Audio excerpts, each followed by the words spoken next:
Alors, bonjour à tous. Je ne sais pas si vous m'entendez ou voilà, si vous êtes rentrés dans la salle, mais je pense que oui. Je vois 19 participants, donc je pense que vous êtes présents. Très bien. Je vous remercie Fabienne d'avoir répondu. En tout cas, s'il y a un problème de son, n'hésitez pas à me le faire, à me le signaler surtout. Bonjour à tous. Tous et toutes. Donc, bienvenue pour ce webinaire que nous allons aborder ensemble aujourd'hui, qui concerne la PMSMP. Donc, je laisse la caméra pour cette introduction et je vais ensuite la couper pour que la bande passante voilà, soit plus correcte et du coup que la connexion soit la meilleure pour ce webinaire. Alors, donc on est bien sur un webinaire donc, qui a lieu dans le cadre des semaines de l'évolution professionnelle. Donc, cet événement a lieu jusqu'au 21 octobre. Pour celles et ceux qui n'auraient pas encore donc, participé à d'autres webinaires, sachez que voilà, il y a des événements qui se poursuivent jusqu'au 21 octobre. Et donc cet événement sur les semaines de l'évolution professionnelle qui est co-organisé par l'APEC, le réseau EVA, le groupement Évolution, BGE Guyane, Anti-ARH Corse et Axis Martinique, en association avec nos partenaires nationaux et régionaux. Donc, alors, par rapport aux règles et consignes, donc pour celles et ceux qui ont déjà participé à d'autres webinaires, comme vous le savez, tout en bas à droite, vous avez un petit icône questions qui vous permettra donc de poser vos questions lors de ce webinaire. Et vous pourrez également voter pour les questions qui vous intéressent et les faire remonter en cliquant sur la petite flèche pour que voilà, on puisse prendre le temps du coup de répondre en tout cas aux questions qui seront posées. Donc j'essaierai d'y répondre au fil de l'eau puisque ça me semble un petit peu plus intéressant pour vous. Logiquement, on est plutôt censé le faire plutôt en fin de présentation, enfin en fin de webinaire, mais voilà, par rapport à l'interaction, je trouve que c'est plus intéressant, si j'ai le temps évidemment, de répondre à toutes les questions qui arriveront. Donc voilà, je vais donc couper ma caméra. C'était tout au moins pour que je puisse me présenter à vous et je continue donc avec le micro uniquement. Alors donc, pour votre information, donc je continue un petit peu sur la semaine de l'évolution professionnelle, donc il reste encore des événements à venir. Donc cet événement est effectivement 100% digital. Il est gratuit et accessible à tous et a pour volonté de placer, comme son nom l'indique, donc l'évolution professionnelle au cœur de son programme sur une centaine de webinaires thématiques. Donc, vous n'hésitez pas à effectivement y participer si vous le souhaitez. Et sachez que chaque webinaire est enregistré. Donc, vous pourrez par la suite retrouver les informations, en tout cas, reprendre en replay, en tout cas, le webinaire qui vous intéresse et auquel vous avez participé. Alors, donc, pour me présenter, donc, je suis Dorothée Delan, consultante en évolution professionnelle au sein d'Axis Martinique. Donc, j'interviens sur le territoire de la Martinique dans le cadre du conseil en évolution professionnelle. Voilà, depuis 2020, donc j'interviens sur ce dispositif et je suis également consultante en bilan de compétences. Donc, ça, c'était pour me présenter assez rapidement. Alors, aujourd'hui, donc on va aborder la thématique de la PMSMP ou comment j'expérimente un métier grâce à l'immersion en entreprise. Donc, effectivement, la PMSMP, elle a pour but, en tout cas, de vous permettre d'identifier des pistes, enfin, pas des pistes de reconversion, mais en tout cas, elle vous permet de pouvoir vous engager plus concrètement dans votre conversion si vous l'envisagez, ou bien de savoir si telle ou telle orientation professionnelle vous correspond le plus. Elle permet effectivement de découvrir un métier et de pouvoir faire donc une immersion professionnelle, quel que soit, je dirais, votre statut. Et en tout cas, voilà, on va voir aujourd'hui que c'est possible de pouvoir envisager cette immersion professionnelle, quel que soit votre statut. Il y a beaucoup de possibilités.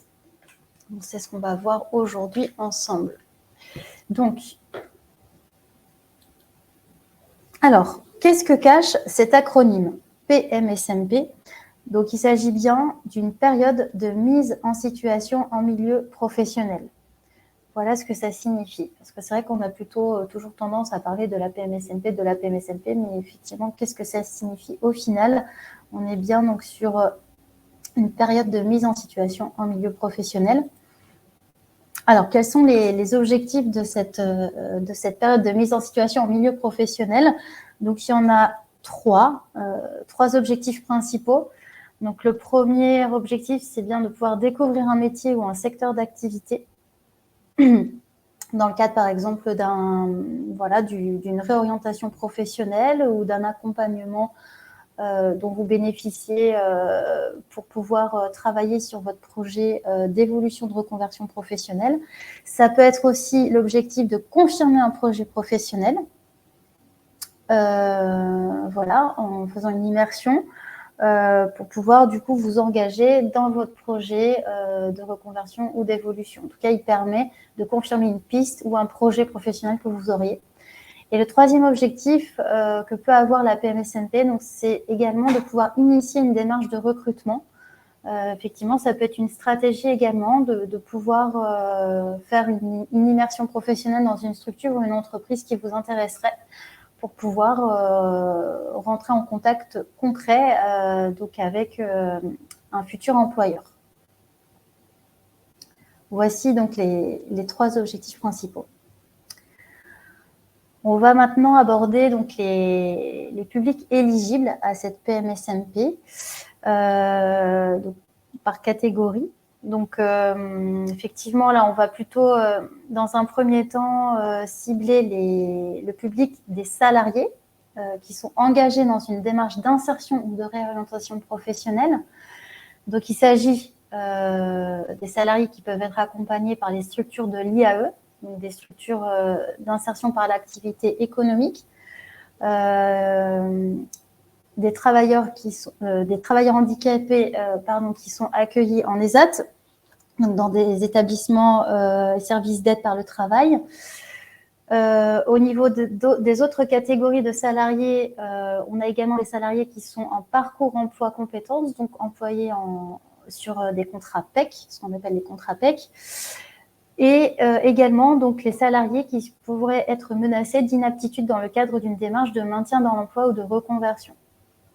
Et enfin, au niveau donc des salariés qui peuvent être concernés par la PMSMP, on a les salariés qui sont engagés également dans une démarche active de recherche d'emploi et donc inscrits à ce titre-là à Pôle emploi, notamment dans le cadre d'anticipation de difficultés économiques. Donc effectivement, dans toutes ces catégories de salariés, vous voyez, on peut retrouver à chaque fois en fonction du statut la spécificité de chacun. Donc soit les salariés qui sont plutôt salariés de structures d'insertion par l'activité économique, soit des salariés travailleurs handicapés en ESAT, salariés en contrat PEC, et salariés demandeurs d'emploi, on va dire ça comme ça, et les salariés qui sont également menacés d'inaptitude dans le cadre d'une démarche de maintien dans l'emploi.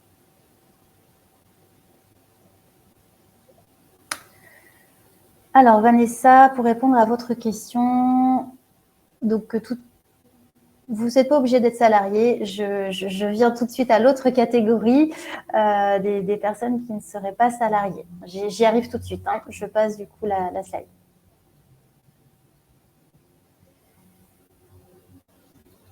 Alors, pour les personnes qui sont donc sans activité, par rapport à la question qui vient d'être posée par Vanessa, donc les personnes qui sont sans activité et qui sont engagées donc, dans un parcours d'insertion professionnelle, on a effectivement les demandeurs d'emploi inscrits au Pôle emploi, les jeunes en demande d'insertion qui sont suivis par les missions locales, les demandeurs d'emploi reconnus, donc travailleurs handicapés, et les bénéficiaires du RSA, donc au titre des actions mises en œuvre dans le cadre de leur contrat d'engagement. Donc, par rapport à la catégorie des personnes sans emploi, sans activité, donc non salariées, on a effectivement ces 4 catégories de public, donc demandeurs d'emploi, jeunes accompagnés en mission locale, demandeurs d'emploi reconnus travailleurs handicapés et bénéficiaires du RSA. Donc, pour les personnes en disponibilité, excusez-moi, donc Hervelina, j'essaie de répondre à votre question. Bonjour, je suis en disponibilité de la fonction publique, puis-je y avoir droit? Alors, si vous êtes en disponibilité, du coup, tout dépend de... Alors, est-ce que vous êtes inscrit?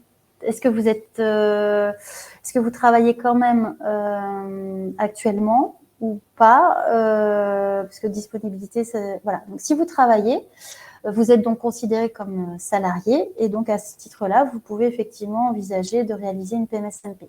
On va voir après comment faire et vers qui vous tournez pour pouvoir envisager cette PMSMP.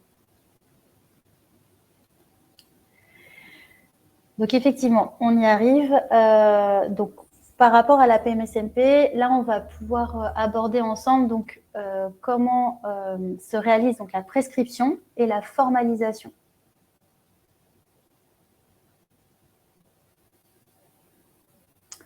Nathalie, vous demandez, donc on peut demander lors d'un entretien d'embauche de faire une PMSMP pour tester un poste en étant actuellement salarié. Alors, si je comprends bien, vous êtes actuellement salarié, mais vous envisagez de changer d'emploi. Et dans ce cadre-là, lors d'un éventuel futur entretien d'embauche, vous demandez s'il serait possible, pourquoi pas, d'envisager une PMSMP pour tester le poste. Pourquoi pas ça peut faire partie, effectivement, comme on disait tout à l'heure, de l'objectif d'intégration d'une société, d'une entreprise ou d'une structure, une stratégie de recrutement. Donc, oui, vous pouvez tout à fait, pourquoi pas, envisager cette possibilité-là avec l'employeur lors d'un entretien d'embauche. Donc, pour le coup, on va aborder maintenant la prescription et la formalisation. Comme ça, vous allez pouvoir aussi avoir les informations pour envisager de concrétiser cette immersion professionnelle. Donc, ce qu'il faut savoir donc, au préalable, donc une personne qui souhaite s'engager dans une PMSMP, qui est donc normalement accompagnée socialement, professionnellement, dans le cadre de son projet professionnel, doit d'abord trouver une structure pour l'accueillir. C'est vraiment la première démarche à faire quand on envisage une immersion professionnelle, c'est de cibler et de trouver en tout cas la structure, l'entreprise qui pourrait vous accueillir pour réaliser cette période de mise en situation au milieu professionnel. Ensuite, vous allez devoir vous orienter vers l'organisme chargé normalement de votre accompagnement qui sera le prescripteur de cette immersion professionnelle. Voilà comment envisager déjà la démarche de la PMSMP. C'est d'abord cibler et trouver la structure qui pourra vous accueillir et ensuite vous rapprocher de l'organisme prescripteur pour pouvoir concrétiser cette PMSMP, cette période de mise en situation au milieu professionnel. Concernant les conditions de mise en œuvre de cette immersion professionnelle, donc il faut savoir qu'elles sont adaptables en fonction de chaque bénéficiaire. C'est-à-dire que le prescripteur, donc l'organisme duquel vous dépendez pour pouvoir envisager cette PMSMP, va élaborer avec vous en fonction de l'opportunité et des objectifs qui seront définis en fonction de vos besoins et des possibilités et capacités de vous et de la structure d'accueil, ces éléments dans l'objectif de réaliser la PMSMP. Alors, je ne suis pas forcément très très claire, mais en tout cas, sachez que l'idée, c'est vraiment de pouvoir définir ensemble, vous, la structure d'accueil et l'organisme prescripteur, les objectifs de cette immersion professionnelle ensemble par rapport du coup à votre situation, c'est-à-dire est-ce que vous envisagez de réaliser cette immersion professionnelle dans le cadre d'une reconversion professionnelle, dans le cadre d'une découverte métier ou autre. En tout cas, voilà, sachez que en fonction de votre besoin et de votre projet, des objectifs seront élaborés ensemble pour la mise en œuvre de cette PMSMP. Alors, excusez-moi, je n'ai pas été voir une question qui a été posée. Y a-t-il une contrainte sur la structure d'accueil par Émilie, donc question posée, une contrainte sur la structure d'accueil. Alors, j'aurais envie de vous dire que non. Là, en l'occurrence, voilà, il n'y en a pas, mais il y en a quand même une qui sera définie. Si vous voulez, les objectifs sont visés avec l'organisme prescripteur. Et en fait, il faut vraiment que, je dirais que la structure que vous allez choisir, elle répond bien également en termes de choix aux objectifs que vous fixez par rapport à votre projet.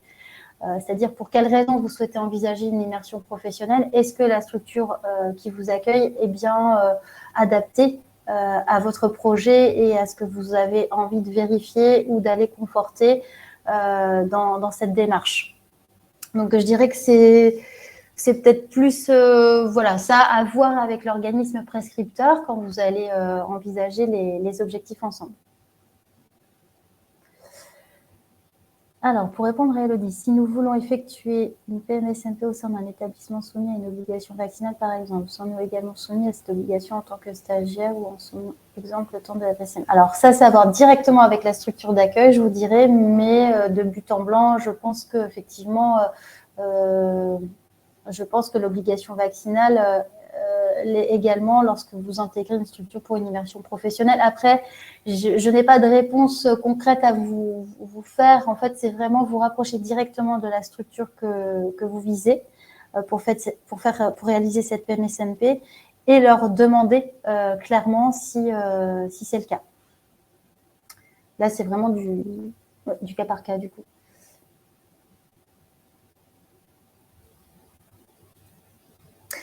Alors, quels sont, pour le coup, les organismes prescripteurs pour envisager de réaliser une période de mise en situation en milieu professionnel? Donc, quelle que soit votre situation, votre statut, du coup, vous allez voir, vous avez des organismes prescripteurs dédiés vers lesquels vous allez pouvoir vous tourner justement pour faire envisager cette démarche. Donc, pour les salariés en recherche d'emploi et les demandeurs d'emploi, donc effectivement, vous avez donc le Pôle emploi qui est l'organisme prescripteur, le Cap emploi qui est l'organisme prescripteur pour les personnes salariées ou en recherche d'emploi qui sont en situation de handicap. Les missions locales, c'est l'organisme prescripteur qui est dédié aux jeunes de moins de 26 ans qui sont dans une démarche d'insertion, enfin d'accompagnement personnalisé par rapport à l'emploi. Vous avez également au niveau des organismes prescripteurs, lorsque vous êtes salarié dans une structure d'insertion par l'activité économique, eh bien, c'est bien ces structures d'insertion par l'activité économique qui sont également les prescripteurs de l'immersion professionnelle. Donc, ça peut être donc, les entreprises d'insertion, les associations intermédiaires, mais également les ateliers de chantier d'insertion. Alors, je vais y venir par rapport au nombre, combien d'immersions, etc. Je vais y venir juste après. Hein. Il y a vraiment une partie dédiée à cette question-là. Par rapport à la durée minimale et maximale, je vais y venir tout à l'heure, Elodie et Émilie. Voilà, on va y venir. Concernant le quatrième type d'organisme prescripteur, donc concernant les salariés, et les indépendants, ce sont les opérateurs du conseil en évolution professionnelle ayant signé une convention qui sont les prescripteurs, en tout cas des PMSMP, donc des périodes de mise en situation en milieu professionnel pour du coup les personnes salariées et les indépendants. Donc, lorsque vous envisagez de réaliser une PMSMP, il faut, en fonction de votre statut et de votre situation professionnelle, vous orienter vers l'un de ces 4 prescripteurs pour pouvoir formaliser cette immersion professionnelle.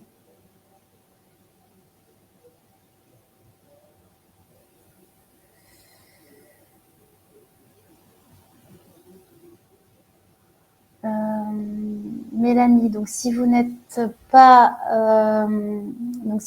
salarié pendant cette disponibilité, du coup, est-ce que vous êtes inscrite sinon au Pôle emploi? Parce qu'évidemment, il faut, là, au niveau de cette PMSMP, on est vraiment voilà, sur ces 4 prescripteurs. Après, ce que je vous inviterais peut-être à faire, alors, je vais vous renvoyer peut-être dans la question que vous posez directement. Alors, je ne sais pas, du coup, au niveau de votre spécialité, on va l'appeler comme ça. Mais sachez qu'en fait, le conseil en évolution professionnelle pour les agents de la fonction publique, donc ce conseil en évolution professionnelle, en fait, il diffère en fonction du type d'administration de laquelle vous dépendez.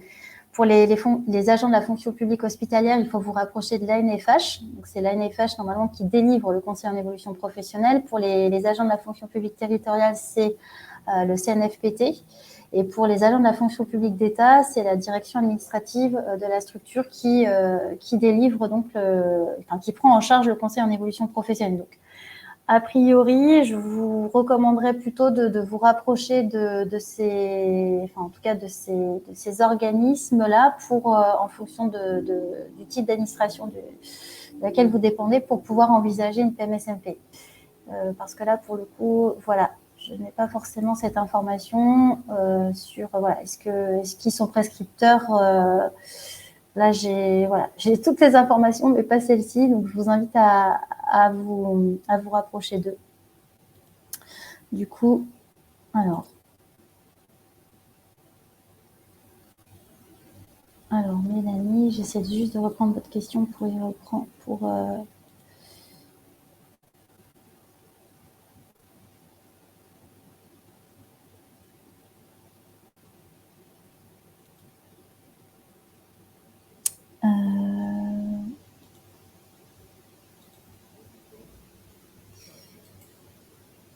Voilà, je vais vous mettre un petit débrief. Voilà. Je vous mets un petit peu en fonction voilà, je ne sais pas de quelle administration vous dépendez, mais voilà, je vous remets un petit peu les différents organismes qui délivrent le conseil en évolution professionnelle pour les personnes qui dépendent plus de la fonction publique. Alors, donc pour répondre aux questions sur la durée, le nombre de PMSMP possibles ou autres, je vais passer donc à... Alors, j'attends un petit peu avant de répondre à toutes ces questions parce qu'on a vraiment une partie dédiée à ça. Permettez-moi juste d'y arriver. Alors, je vois qu'il y a eu, excusez-moi, d'autres questions dans le chat que je n'ai pas vues. Alors, sur la durée, je vais y revenir juste après. Ghislaine, comme je le disais. Et Estelle, donc vous nous dites, je suis salariée fonction publique d'État et je souhaite tester un métier dans la fonction publique territoriale en vue d'une éventuelle mobilité. Suis-je éligible? Si oui, quel serait le prescripteur?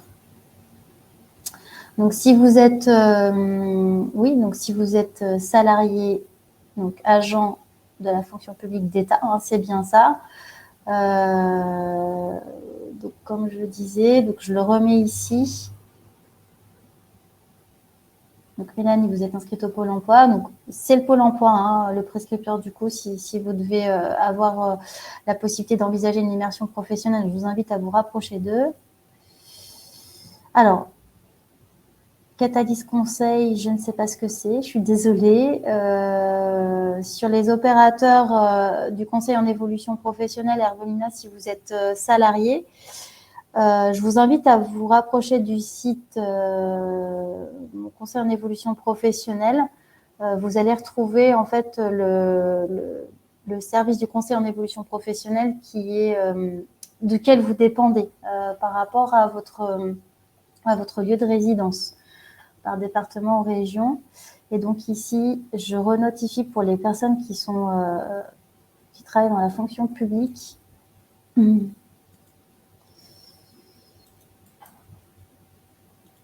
Voilà, je remets un petit peu les organismes qui sont censés délivrer le conseil, qui sont en charge du conseil en évolution professionnelle. Ah bah très bien, Hervelina. Ok, très bien. Donc si votre opérateur du conseil en évolution professionnelle, c'est Catalyse Conseil, je vous invite à vous rapprocher d'eux. Et s'ils sont conventionnés pour pouvoir justement effectuer cette démarche avec vous, mais il faut leur demander. Là, je vous avoue que je ne sais pas. Il faut vraiment aller directement prendre rendez-vous avec le conseil en évolution professionnelle duquel vous dépendez. Alors, je continue. Par rapport à la formalisation, donc au niveau de la PMSMP, donc il y a bien une convention donc, qui est à établir, qui est donc obligatoire et normalisée. Pourquoi ? Parce qu'elle vise du coup à protéger en tout cas et à faire en sorte que cette PMSMP reste bien une immersion professionnelle et on cherche évidemment en élaborant une convention qui est obligatoire et normalisée à faire en sorte qu'il n'y ait pas de dérive par rapport à l'utilisation de cette PMSMP. Alors, les PMSMP ne sont donc pas des périodes de travail. Elles ne peuvent donc pas donner lieu à un prêt de main-d'œuvre ou à une convention de mise à disposition. Voilà, donc ça c'est vraiment important. Et les PMSMP donc, font obligatoirement l'objet d'une convention normalisée qui est conclue entre le bénéficiaire, donc la personne qui souhaite réaliser cette immersion professionnelle, la structure d'accueil, donc la structure que vous aurez choisie pour envisager cette immersion professionnelle. Donc ça peut être une entreprise, une association, enfin bref, une structure qui répondrait en tout cas à votre besoin. Une convention normalisée donc conclue également entre vous, la structure d'accueil et le prescripteur, c'est-à-dire soit le Pôle emploi, le Cap emploi, les opérateurs dédiés du conseil en évolution professionnelle ou les structures d'insertion par l'activité économique ou les missions locales. C'est ce qu'on a vu tout à l'heure. Pour les personnes qui sont effectivement salariés, donc agents de la fonction publique, comme je le disais, je ne sais pas si vous l'avez vu, hein, j'ai transmis là dans le chat en fonction. Donc les organismes qui délivrent le conseil en évolution professionnelle, et je vous invite du coup à vous rapprocher d'eux pour voir si c'est envisageable. La convention est également à signer par l'employeur si le bénéficiaire est salarié. Donc là, on est plutôt dans le cadre des personnes qui sont plutôt en contrat PEC ou employées dans une structure d'insertion par l'activité économique. Voilà.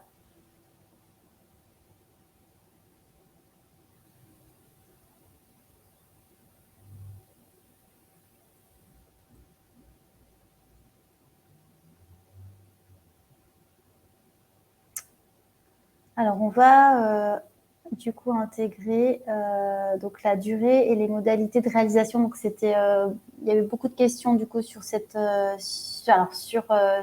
partie-là. Alors, du coup, on va aborder la durée et les modalités de réalisation de la PMSMP. Alors, il faut savoir que elle peut durer au maximum 1 mois. Donc, 1 mois de date à date. Donc, c'est vraiment la durée maximum d'une période de mise en situation en milieu professionnel. Cette durée, elle doit être cohérente du coup avec les objectifs opérationnels de l'immersion et permettre la mise en œuvre d'un accompagnement personnalisé. Le choix de la structure d'accueil et les objectifs, du coup, sont vraiment en lien avec votre projet. Hein. L'idée, c'est vraiment qu'il y ait une pertinence et une cohérence par rapport au projet que vous avez. Qu'il s'agisse d'un projet de reconversion professionnelle, de réorientation, de recherche d'emploi. Enfin, en tout cas, l'idée, c'est que voilà, ça soit vraiment adapté le mieux possible, en tout cas, aux objectifs de votre projet. La PMSMP est non renouvelable, donc elle peut être exceptionnellement renouvelée pour une durée maximale d'1 mois, de date à date, encore une fois, exclusivement en cas de non-atteinte du ou des objectifs définis. Donc, comme vous l'avez compris, vous pourriez éventuellement renouveler votre période de mise en situation en milieu professionnel sur une période maximum de 1 mois si les objectifs visés lors de la première immersion professionnelle n'étaient pas atteints. Il faut savoir que Alors Vincent, je vais reprendre un petit peu avec vous. La PMSMP peut être réalisée de manière continue ou discontinue. Donc ça sera validé avec la structure accueillante. Vous pouvez tout à fait envisager, Vincent, de faire une immersion professionnelle. On est bien sur une durée maximum d'1 mois. Vous pouvez tout à fait, si pour vous, en termes de réalisation d'objectifs, par rapport à cette immersion professionnelle, il vous semble plus cohérent, par exemple, d'envisager une immersion professionnelle d'1 semaine ou de 15 jours, pourquoi pas? Vous n'êtes pas obligé d'effectuer 1 mois maximum. Et surtout, vous pouvez envisager également, comme je le disais à l'instant, de réaliser cette immersion professionnelle de manière continue ou discontinue. Et ça, évidemment, ça sera à concevoir et à élaborer avec la structure qui vous accueille.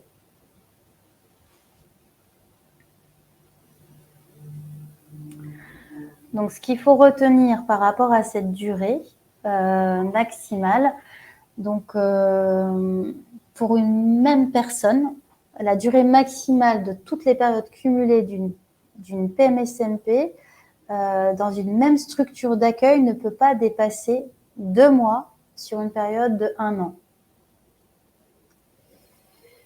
Si par contre vous êtes salarié, donc en contrat aidé ou en structure d'insertion par l'activité économique, donc vraiment uniquement que dans ce cas-là, cette immersion professionnelle ne peut représenter plus de 25% de la durée totale de votre contrat de travail.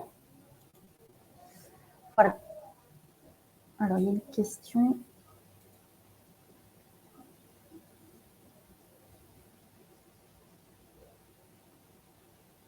Alors, Fabienne, pour les demandeurs d'emploi, c'est Pôle emploi qui nous rémunère pendant la période de la PMSMP.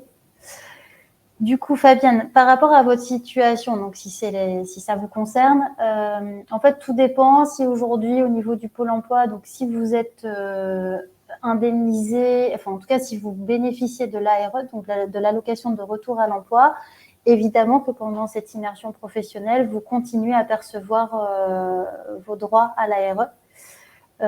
C'est tout à fait le cas.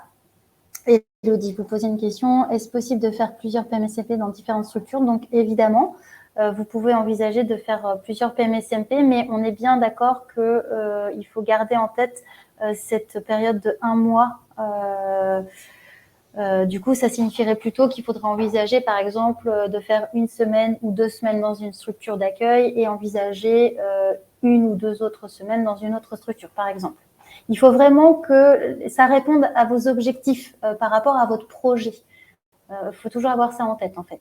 Si effectivement vous êtes dans le cadre d'une réorientation professionnelle et que vous êtes dans le cadre d'un bilan de compétences, que vous envisagez par exemple deux pistes de reconversion et qu'il est pour vous très pertinent d'aller justement vous confronter au terrain en effectuant une immersion professionnelle sur les deux métiers qui semblent émerger au niveau de votre projet de réorientation professionnelle, évidemment que voilà, ça serait intéressant d'aller faire une immersion dans chacun des deux domaines pour justement être beaucoup plus en confort sur le choix de votre projet de reconversion.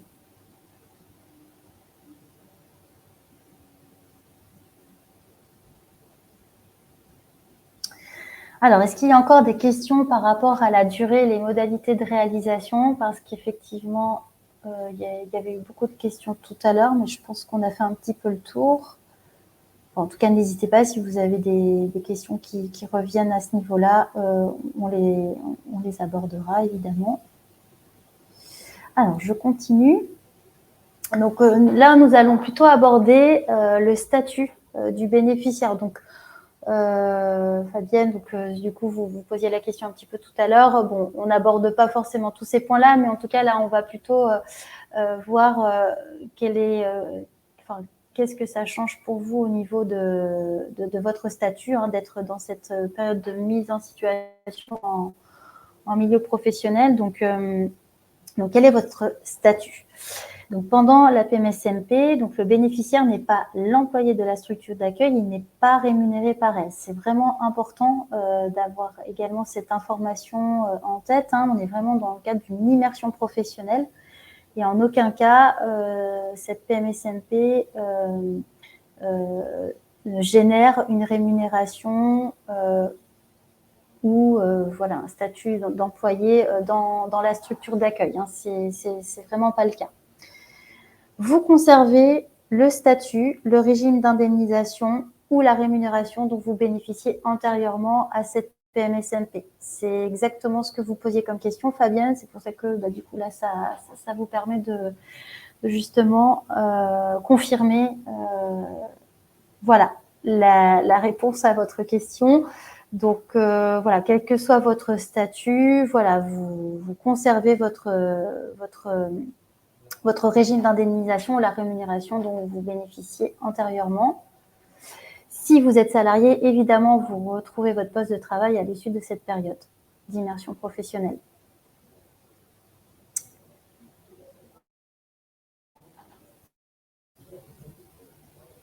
Alors, pour les bénéficiaires donc qui sont salariés en structure d'insertion par... excusez-moi. Pour les personnes qui sont salariées dans des structures spécifiques, telles les structures d'insertion par l'activité économique ou les personnes qui sont en contrat aidé, vous avez deux possibilités en fait pour effectuer votre PMSMP par rapport à votre statut. Soit vous envisagez, et ça sera évidemment en accord avec votre employeur, de réaliser cette PMSMP en maintenant votre contrat de travail. Soit vous pouvez envisager de le suspendre, votre contrat de travail, pour pouvoir réaliser cette immersion professionnelle. Dans les deux cas, en tout cas, vous réintégrerez votre poste de travail ou un poste équivalent au terme de cette période d'immersion professionnelle. Donc ça, c'est bien entendu plus spécifiquement dédié aux personnes qui sont salariées d'une structure d'insertion par l'activité économique ou pour les personnes qui sont en contrat aidé type contrat PEC. Alors, Cécile, comment convaincre, je lis votre question, comment convaincre une entreprise de nous accueillir en PMSMP quand elle ne connaît pas le dispositif en particulier s'il y a des a priori? Alors, vous pouvez déjà... alors, quand on se projette du coup dans une démarche d'immersion professionnelle, donc de PMSMP, on est quasiment dans la même approche qu'une démarche de recherche d'emploi. Donc, évidemment, dans la lettre de motivation, en tout cas le courrier que vous allez transmettre à la structure d'accueil que vous souhaitez approcher, il est bien nécessaire d'expliquer, en tout cas dans les grandes lignes, comment dire, les objectifs de cette PMSMP et le cadre pour que l'employeur en question puisse être déjà rassuré, enfin l'employeur, excusez-moi, la structure d'accueil puisse être rassurée également par rapport à cette démarche et qu'elle est déjà, si elle ne connaît pas la démarche et le process, en tout cas d'une PMSMP, qu'elle puisse avoir déjà toutes les informations qui lui permettront d'être rassurée, en tout cas pour pouvoir vous accueillir et d'être convaincue par votre démarche. Donc, dans cette lettre de motivation et dans ce que vous allez pouvoir formuler si vous avez l'opportunité d'avoir un entretien en direct avec la structure qui pourrait vous accueillir, il faut surtout bien revenir donc sur le cadre de cette PMSMP, mais également sur les objectifs que vous avez, vous, dans la démarche d'immersion professionnelle, c'est-à-dire pour quelles raisons vous envisagez de faire cette immersion professionnelle. Ça évitera, en tout cas, quand vous replacez un petit peu le cadre et la formalisation également de la PMSMP par le biais de la convention qui est obligatoire, ça évitera du coup à la structure d'accueil justement ça brisera un petit peu les a priori ou les représentations qu'elle peut avoir par rapport à cette immersion professionnelle.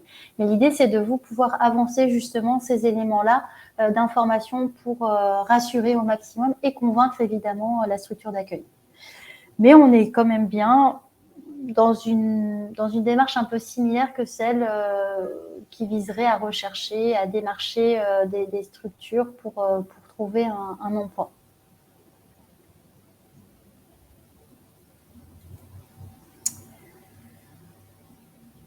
Alors, excusez-moi, j'ai passé peut-être un petit peu vite. Concernant le statut du bénéficiaire, est-ce qu'il y a des questions? Est-ce que c'est plutôt clair pour vous? De la même manière, si pour le moment il n'y a pas de questions, on pourra y revenir par la suite, il n'y a pas de souci. Donc, on va du coup aborder maintenant les conditions de travail durant cette période de mise en situation en milieu professionnel.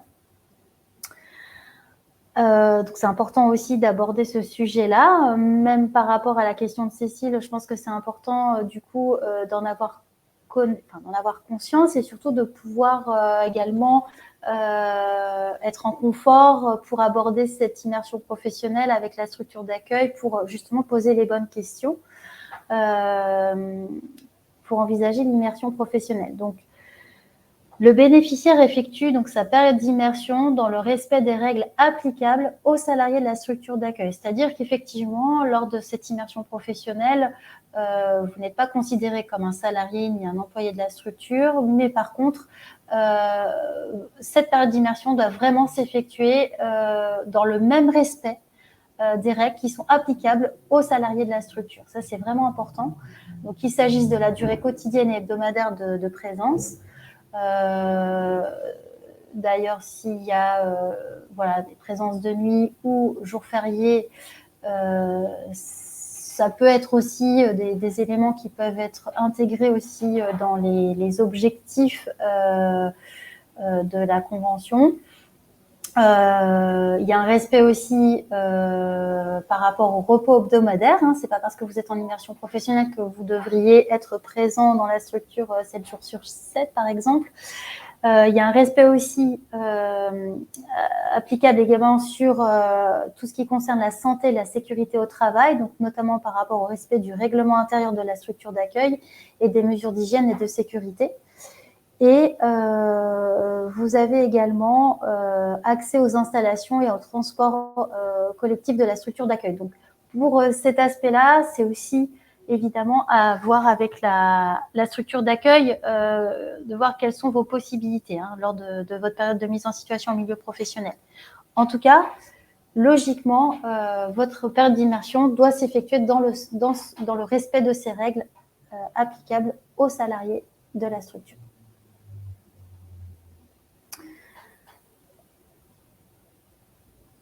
Alors, comme on l'a dit, on l'a évoqué tout à l'heure,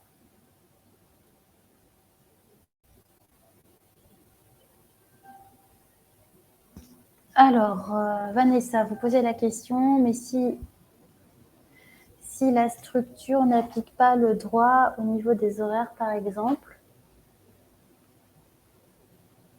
Alors, vous verrez que sur la convention, c'est pour ça qu'il y a une convention qui est mise en œuvre, hein, qui est signée par les 3 parties intéressées, vous, l'organisme prescripteur et la structure d'accueil. Vous verrez. Alors, attendez, je vais voir. Enfin, comment je peux faire?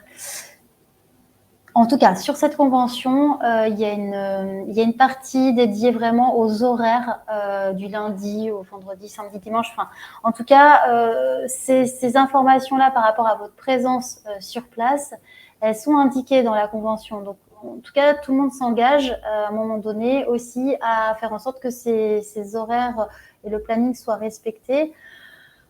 Par rapport au droit du travail. Donc après, si la structure n'applique pas correctement le droit par rapport aux horaires, enfin, vous devez pas faire, vous voyez, vous devez pas vous mettre en difficulté par rapport à ça. Donc après, si vous voyez qu'il y a une problématique par rapport à ça, il faut absolument revenir vers l'organisme prescripteur avec lequel donc la convention a été signée pour relater voilà, ces faits-là, si effectivement c'est le cas. Oui, tout à fait. Donc c'est exactement, voilà, tout est indiqué hein, sur la convention.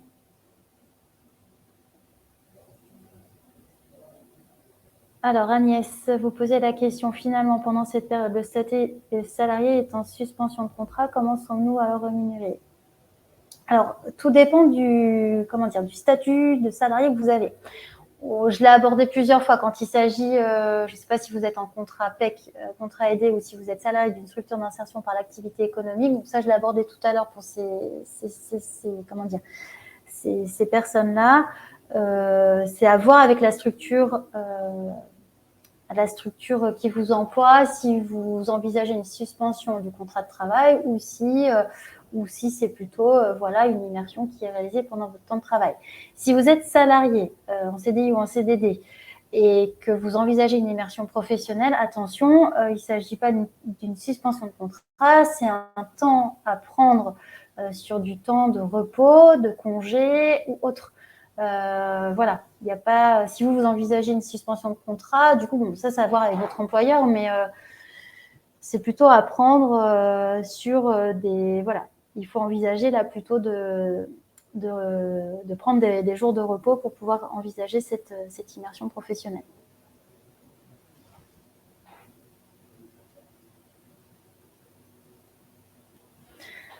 Donc la PMSMP, alors, ne peut en aucun cas être mise en œuvre. Alors, comme je disais tout à l'heure, hein, pour exécuter une tâche régulière correspondant à un poste permanent, pour faire face à un accroissement temporaire de l'activité, ou pour occuper un emploi saisonnier, ou pour remplacer un salarié absent. Donc, ça reprend effectivement ce que j'expliquais tout à l'heure. L'immersion professionnelle ne peut pas avoir pour but de remplacer un salarié ou pour un temps donné, voilà, faire en sorte que vous remplissiez des missions qui sont liées à un accroissement temporaire de l'activité. Enfin voilà, c'est vraiment pas l'objectif. On est vraiment bien dans. Enfin, vraiment, hein, j'insiste sur l'idée d'élaborer cette convention avec l'organisme prescripteur et la structure d'accueil. Elle vise vraiment à cibler les objectifs de votre immersion professionnelle. Et dans ces objectifs-là, l'idée, c'est aussi de cibler, si vous êtes plutôt dans une démarche d'observation pure, ou de voir si, avec la structure d'accueil, il y a possibilité effectivement d'être également dans l'action et d'envisager dans le cadre des objectifs des actions ou des tâches particulières que vous pourriez effectuer. En étant accompagné dans la structure par un salarié qui vous accompagnerait voilà, lors de votre immersion professionnelle. Mais en aucun cas, on doit être dans une dynamique qui viserait à réaliser une tâche régulière qui correspondrait à un poste permanent ou, comme évoqué là, un accroissement temporaire de l'activité. C'est vraiment pas voilà, quelque chose qui peut avoir lieu, en tout cas. Mais les objectifs qui seront mise en œuvre et élaborée par vous, la structure d'accueil et l'organisme prescripteur, vise vraiment à bien cadrer et canaliser l'immersion professionnelle et ce que vous pourrez éventuellement réaliser dans la structure d'accueil en termes de mission, si c'est le cas. Et évidemment, ces objectifs-là sont vraiment bien élaborés par rapport à un projet que vous avez à la base qui vise soit voilà, l'objectif de découvrir un métier, l'objectif de vous conforter sur une piste métier que vous auriez, ou bon, après ça serait, comme on l'a vu en début de webinaire, pourquoi pas une stratégie de recrutement.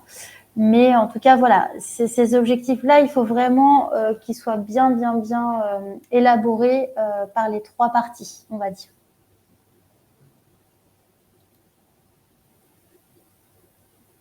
Alors, sur la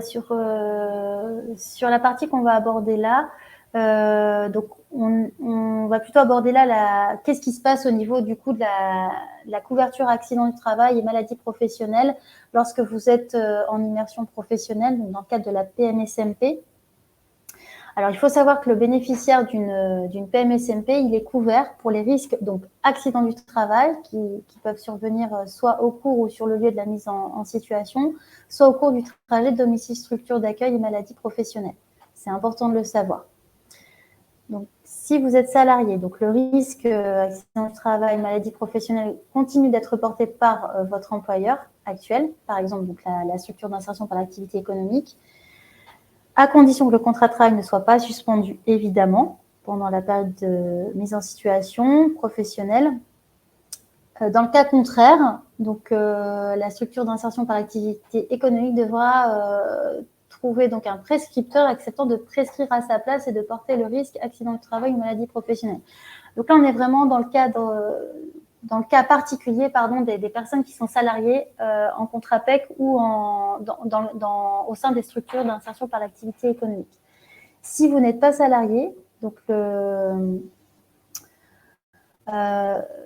au niveau, donc c'est l'article L412-811 du Code de la sécurité sociale qui a été étendu aux prescripteurs de la PMSMP. Donc ça veut dire que en fonction du prescripteur duquel vous dépendez, en fait, c'est eux qui portent le risque. Soit le pôle emploi, soit la mission locale, soit le conseil en évolution professionnelle ou le Cap emploi. Donc, ces derniers portent le risque accident du travail et maladie professionnelle, et donc ils versent à leur URSSAF une cotisation forfaitaire horaire équivalent à celle versée par un stagiaire de la formation professionnelle. Donc, vous voyez que là, en tout cas, quelle que soit votre situation, votre statut, en tout cas, vous êtes couvert à ce niveau-là pour tout ce qui concerne potentiellement un accident de travail ou une maladie professionnelle. Je ne sais pas si c'est clair pour vous, du coup. Alors, j'ai vu qu'il y avait une question. Avant de nous embaucher, un employeur peut-il nous imposer une PMSMP pour nous tester? Nathalie, vous posez cette question.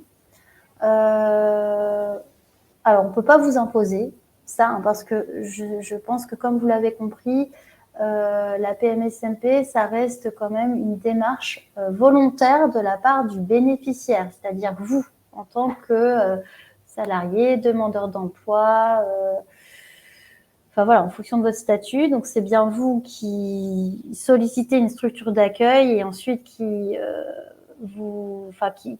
après vous vous orientez plutôt vers l'organisme prescripteur pour élaborer cette convention. Mais normalement, c'est pas dans l'autre sens quand même que ça doit se faire. Alors, si je continue, Nathalie, à lire vos questions. Donc, si on est salarié et que l'on prend des congés payés pour faire une PMSMP, qui porte le risque Donc, c'est l'organisme prescripteur, toujours. Toujours. Par exemple, si vous êtes salarié, donc pour vous, si vous êtes salarié donc en CDI ou CDD dans une structure privée, salarié de droit privé, pardon, excusez-moi, c'est le prescripteur, donc c'est le conseil en évolution professionnelle avec lequel vous aurez élaboré la convention qui porte le risque. Alors, on avance.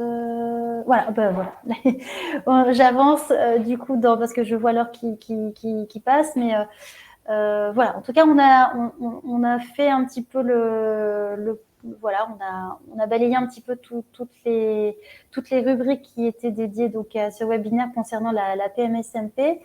Je vais donc terminer sur le conseil en évolution professionnelle. Je sais que pour certains, ça fait redondance parce que ce sujet est toujours abordé dans chaque webinaire.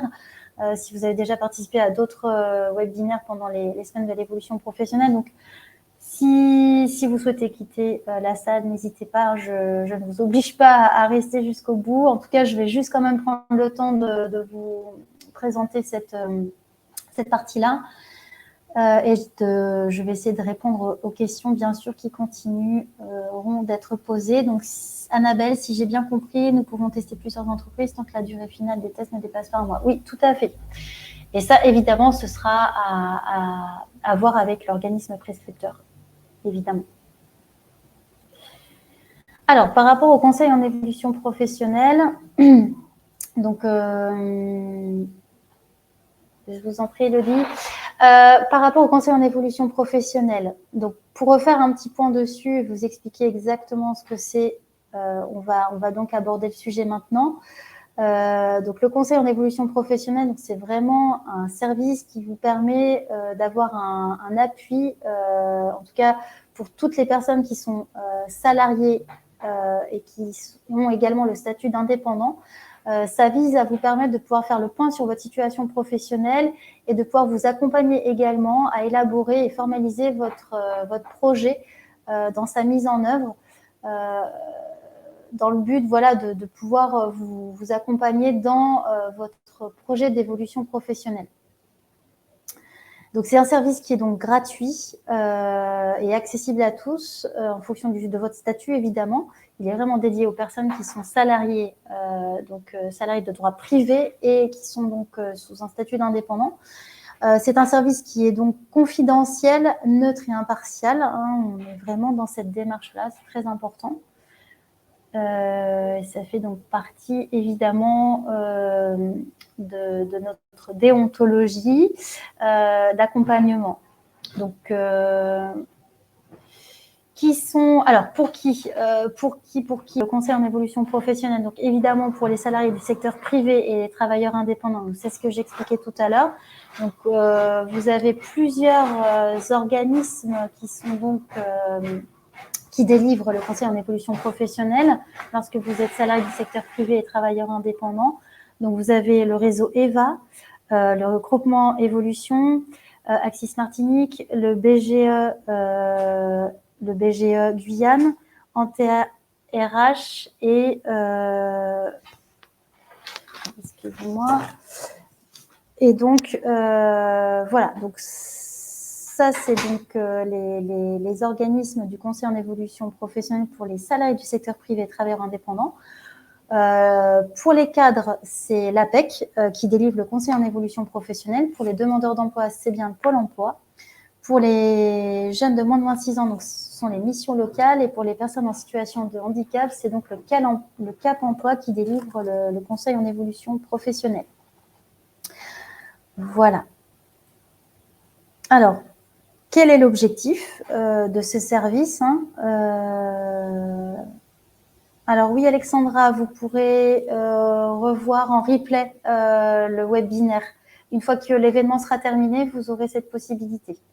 Je vois qu'il y a 2 questions qui sont posées. Oui, Nathalie, après un burn-out, un CEP peut-il être utile pour faire le point? Évidemment.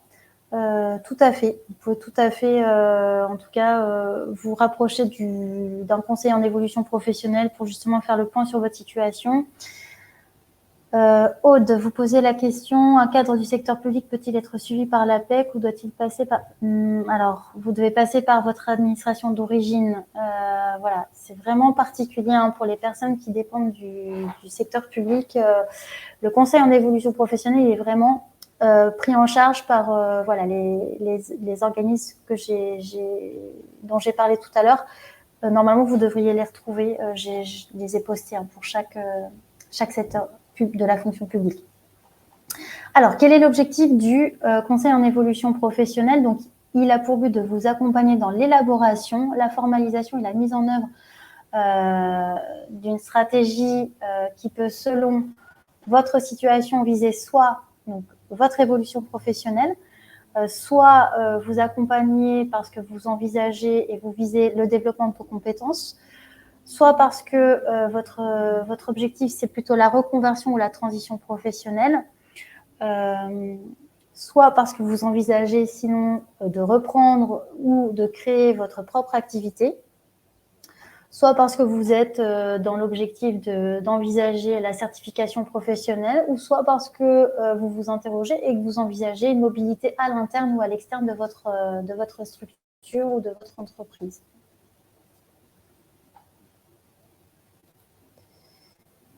Alors,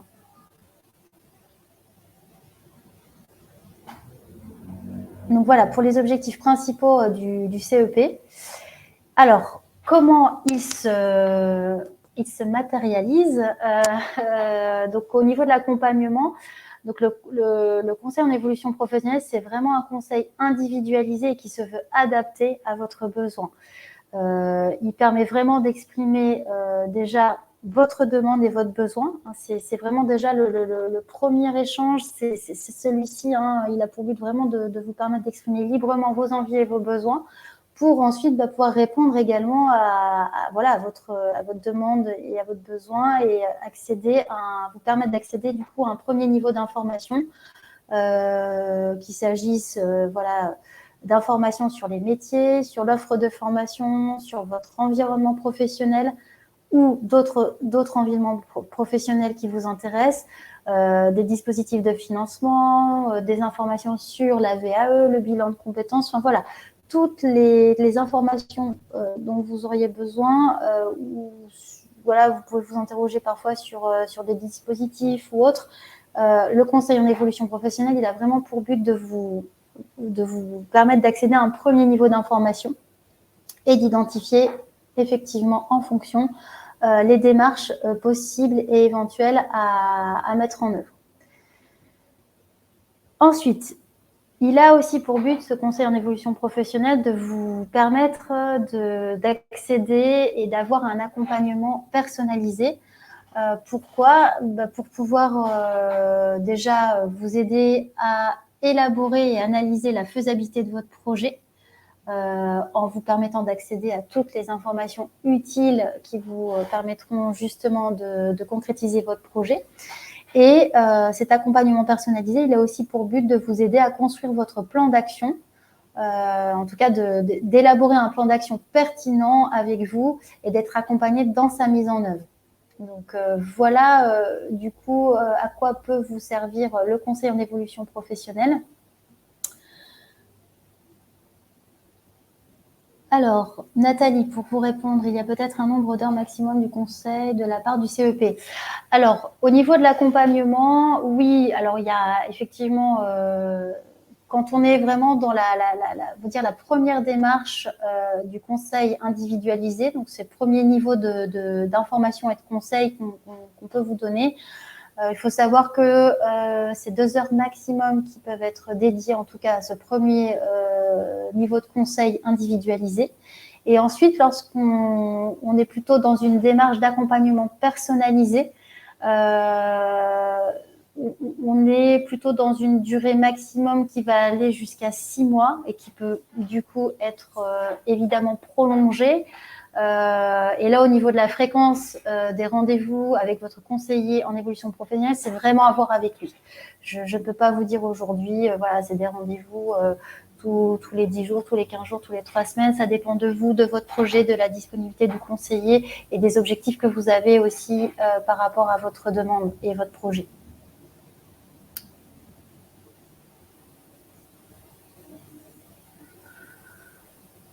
Vincent, vous posez la question par rapport à la PMSMP. Je redemande si lors de la PMSMP, si vous accompagnez la tutrice dans sa voiture personnelle pour un déplacement, est-ce couvert ?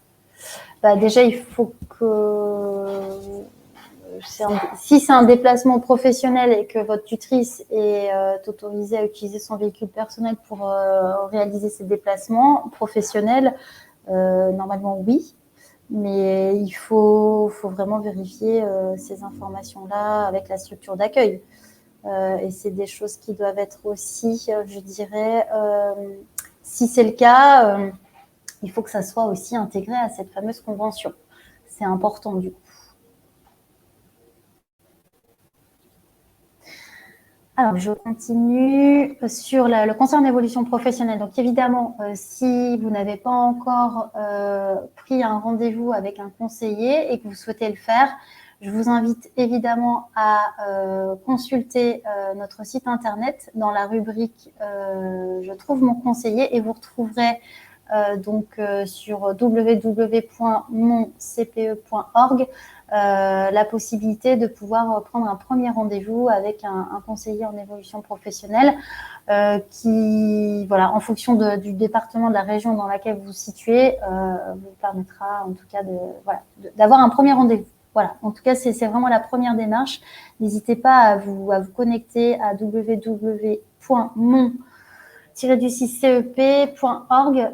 C'est vraiment sur ce site-là que vous pourrez avoir un premier rendez-vous avec le conseil en évolution professionnelle de votre département, de votre région. Oui, alors logiquement, effectivement, ça peut être soit par rapport à votre domicile ou votre lieu de travail. Généralement, c'est plutôt le domicile, mais voilà, si vous avez un lieu de travail, ça peut aussi être vis-à-vis du lieu de travail. En tout cas, voilà, en tout cas, voilà, ça dépend. Ça dépendra de. En tout cas, quand vous allez rechercher sur le site moncep.org, vous verrez quelles sont vos possibilités.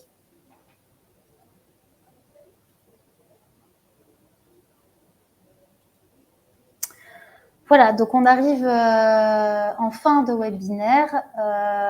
Donc je vous remercie effectivement pour votre écoute, toutes vos questions, toutes intéressantes et riches en tout cas pour chacun d'entre nous. Je vous invite du coup à retrouver le replay du webinaire sur www.semaine-évolution-professionnelle.fr et vous pourrez retrouver effectivement ce webinaire qui est donc enregistré. Donc je dois, moi de mon côté, terminer l'événement avec vous pour que vous puissiez y avoir accès. Mais voilà, c'est assez rapide normalement si vous souhaitez avoir l'opportunité de réécouter et réentendre ce webinaire. S'il n'y a pas d'autres questions, je vais donc bientôt terminer l'événement. Je reste à votre écoute là, encore quelques minutes. Hein, si vous avez d'autres questions, n'hésitez pas. Sur la PMSMP ou sur le conseil en évolution professionnelle, je reste à votre écoute. Mais sinon, voilà, on va pouvoir clôturer l'événement. Et du coup, je vous souhaite une bonne continuation, en tout cas sur cet événement des semaines sur l'évolution professionnelle. Donc, je répète, hein, ça a bien lieu jusqu'au 21 octobre. Donc, il y a encore des thématiques possibles à aborder qui pourront peut-être vous intéresser. Je vous souhaite une bonne continuation dans vos projets et dans la réflexion de votre évolution professionnelle. Et je vous souhaite une bonne soirée. Donc, je vois qu'il n'y a pas forcément d'autres questions. Donc, je vais donc clôturer cet événement et je vous souhaite une bonne poursuite. Voilà, je vous remercie.